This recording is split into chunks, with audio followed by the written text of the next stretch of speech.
আসসালামু আলাইকুম সুপ্রিয় শিক্ষার্থীবৃন্দ। আজকে আমরা ইকোনমিক্সের সেকেন্ড পার্ট থেকে সবচেয়ে গুরুত্বপূর্ণ দুটি টপিক আলোচনা করব। একটা হচ্ছে আমদানিকৃত পণ্য আর একটা হচ্ছে রপ্তানিকৃত পণ্য। তো আমদানি মানে কি, রপ্তানি মানে কি? আমদানি মানে হচ্ছে ক্রয় করা আর রপ্তানি মানে হচ্ছে বিক্রি করা।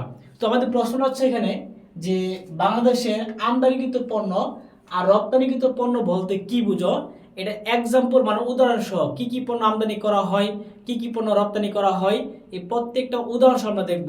একটু খেয়াল করো এখানে যে আমদানিকৃত পণ্য মানে হচ্ছে জনগণের চাহিদা পূরণ করার জন্য যে সকল পণ্য ও দ্রব্য বিদেশের বাজার থেকে ক্রয় করা হয় তাকে আমদানিকৃত পণ্য বলা হয়।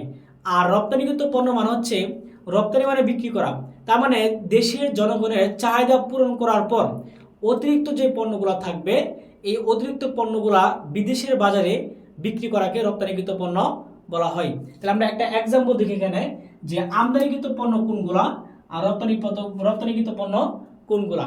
যেমন খেয়াল করো, জ্বালানি তেল, কাঁচামাল, খাদ্যশস্য, যন্ত্রপাতি, ঔষধ এবং বিলাসবহুল যে পণ্যগুলো আছে এগুলো আমরা দেশের বাইরে থেকে প্রচুর পরিমাণে পণ্য কিনে নিয়ে আসি, কারণ এগুলো আমাদের দেশের চাহিদা পূরণ করার জন্য আমাদের প্রতি বছর দেশের বাইরে থেকে ক্রয় করতে হয়।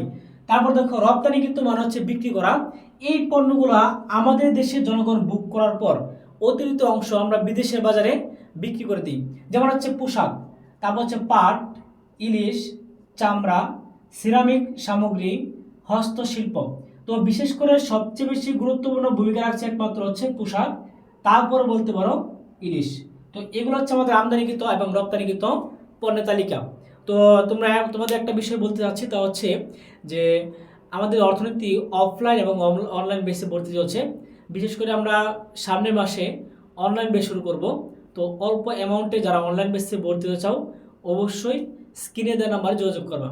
ধন্যবাদ সবাইকে।